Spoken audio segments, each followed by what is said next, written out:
Welcome back, everyone. Today we're going to be reviewing modern philosophy with Dr. Stephen Hicks on the Peterson Academy. So, I've now taken 2 courses with Stephen Hicks. I've also taken his postmodern philosophy course, which I will be reviewing very shortly. It should be out tomorrow or maybe the same day as this video. I'm not too sure yet, but Stephen Hicks is probably one of my top 3, maybe 4 favorite professors on the entire academy at this point, and I wasn't too familiar with his work prior to taking these courses. I've obviously seen his interviews with Jordan Peterson, but beyond that, I haven't really dove into anything that he's done. So this was a new experience for me. This was a new professor, and I latched on right away. One thing that I'll say about Stephen Hicks is he's very polished, and I mean that in the most positive way possible. I don't mean that negatively at all. I mean, his oratory skills are on the same level as like James Orr. You never feel like you're lost. He's very measured, very composed. He takes his time, and I just felt like he did such a great job at conveying all of these ideas. And this course was fantastic. I've taken a lot of philosophy courses in my life. I've watched many, many lectures.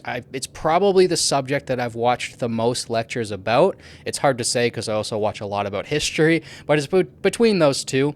And I've seen many, many courses, many, many lectures covering the same ideas, kind of exploring just at a surface level, who are the modern philosophers, what were their ideas, how do they build off of each other. And I think if there's one course to take, it's this one. I think I've said it many, many times before. It's partly because of the professionalism and just the beauty of the Peterson Academy lectures themselves. Also, the high-quality professors. I do think Stephen Hicks is one of probably the best philosophy professors on the planet today. So you also get that. And just the way the course was done, the way it was organized, that's one compliment that I'll give to Stephen Hicks over basically any other professor I've come across on the Academy so far, is that he is incredibly well organized. Each lecture felt perfect. It just felt like all the information just fit correctly. It never felt like it was rushed or that more information should have been added. It felt very, very well done. It's almost like, this is probably true, but Stephen Hicks, it feels like a master of teaching philosophy at this point. It seems like he's mastered that. So I love learning from masters. And yeah, as always, I'll go through the synopsis on the Peterson Academy website first. Then we'll talk about the quizzes. I'll go through the names of all of the lectures, and we'll talk about the recommended books. And I'll give you guys some of my concluding thoughts about the course. So the synopsis on the Peterson Academy website. In Modern Philosophy, a 9-hour course, we explore the development of modern philosophy from the 17th to 19th century. We examine the pivotal roles of thinkers such as Francis Bacon, René Descartes, Jean Locke, Voltaire, Jean-Jacques Rousseau, David Hume, Immanuel Kant, George Hegel, Karl Marx, John Stuart Mill, and Friedrich Nietzsche. The course highlights the contrasting approaches of empiricism and rationalism, the Enlightenment's emphasis on reason and individual liberty, and the counter-Enlightenment's critiques of these principles, culminating in the ongoing influence of these ideas in the 19th century. So, that gives you guys kind of a general overview of what this course is about. It kind of goes over all of those thinkers that I just mentioned there and their ideas, how they build off of each other. This is a 9-hour course spread across 8 lectures, and obviously there was 11 names mentioned there. So, the first couple lectures focus on one philosopher. The last few focus on 2 in each lecture. So, I'm going to go over the names of each of the lectures now, and I will kind of highlight which philosophers talked about in each of them. So the first lecture is called The Birth of the Modern, which completely focuses on the work of Francis Bacon. So that kind of establishes our modern philosophy. And then we move on to the second lecture, which is Radical Doubt, which goes over René Descartes. Then in the third lecture, we have The Promise of Individual Empiricism, which is John Locke. In the fourth, we move on to Voltaire, and the fourth lecture is called The French Enlightenment. The fifth lecture is called Counter-Enlightenment, which focuses on the works of Jean-Jacques Rousseau and David Hume. The sixth is Awakening from the Dogmatic Slumber, which focuses basically exclusively on Kant. The seventh is Resurgent Collectivism, which focuses on the works of Hegel and Marx. The eighth is Liberal or Anti-Liberal, which focuses on the works of John Stuart Mill and Friedrich Nietzsche. So hopefully that gives you guys kind of a better understanding of what's covered in each lecture. If you're asking me which one's my favorite lecture, you might think it was number 6 or number 8 because Kant and Nietzsche are 2 of my favorite philosophers of all time. However, it's probably It might be the John Locke one, the third one. I'm not too sure. It was one of the first couple ones because that's where I learned the most. I'm not the most well-versed on John Locke's work. I've read some of it, but John Locke's like not one of my favorite philosophers. So learning more about him was actually very interesting. I found that the entire course was very enlightening, very illuminating.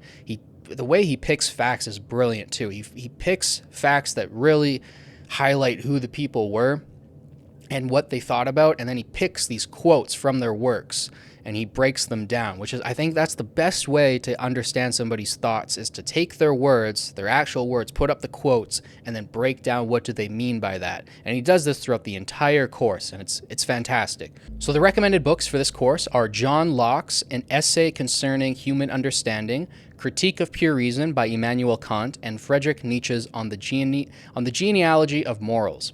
So yeah, those 3 recommended books, I have read all 3 of them. The John Locke work is probably the easiest out of the 3, so I'd probably start with that if you're going to pick up one of these 3 books. The Friedrich Nietzsche work on the genealogy of morals, I wouldn't exactly start there. I've already made a video, a complete reading guide to Nietzsche, so if you guys want to get a better understanding of which order you should read Nietzsche in, you guys can go watch that video. I also paired each work of Nietzsche in that video to a work of Dostoevsky, so you guys can read both at the same time. I'm not going to do that for every reading guide, but I did it for Nietzsche and Dostoevsky because I think they just pair together beautifully, as does Jordan Peterson. The Critique of Pure Reason by Immanuel Kant is a very, very difficult work. It's probably the most difficult work of philosophy I've ever picked up, and it took me about a year to work through it. So Immanuel Kant is almost an impenetrable thinker. I would take my time with that one if I were you. And if you guys want a list of philosophical works that I would recommend for this course, because like we just got 3 thinkers here. He covered 11 throughout the course, and there's not even 11 works that I would suggest. I would suggest you read all of Nietzsche. I would suggest that you read a decent chunk of Immanuel Kant. I myself haven't read all of Locke. I've only read a couple things, but you don't want to just read one work from each of these thinkers, and in the recommended books, we only get 3 books. So if you guys want a more of an expanded reading list for this course, let me know down below, and I can certainly provide you guys with that. Yeah, so those are the recommended books. As far as the quizzes go, I only took one of the quizzes. Like I said before, I'm trying to save them for when the final exams kind of come out. I've taken so many courses at this point. If I take all of the quizzes, since you can't retake them, I'm going to forget a lot of stuff. So I'm saving the quizzes for when the final exams come. We have final exams for a couple courses, but not all of them yet. I think only 4 courses have final exams at this point. If you guys want to know which 4, just ask me down in the comments. I can't think of it off the top of my head right now, but I can let you know down below in the comments. And yeah, we don't have a final exam for this course yet, so I'm going to save my quizzes from the quiz that I took. Pretty easy stuff. If you're paying attention, it's a philosophy course, so if you're paying attention, it should be pretty easy to get through, in my opinion. But yeah, I had a fantastic time with this course. I thought Stephen Hicks did a great job at communicating the ideas of these thinkers. I think he did a great job at organizing everything and just keeping measured and composed, never rushing anything. Like, I think he did a phenomenal job with this course, so I highly, highly recommend it. And I will be covering the post-modern philosophy course soon.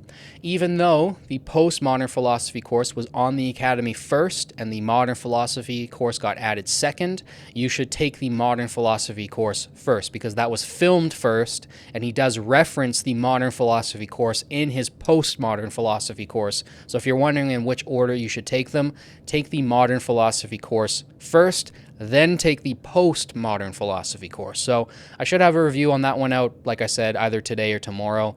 And yeah, if you guys like this video, don't forget to like, subscribe, share with your friends to help boost this channel and the algorithm. Thank you guys so much for watching. As always, it means the world to me. I'll catch you guys in the next one. Peace.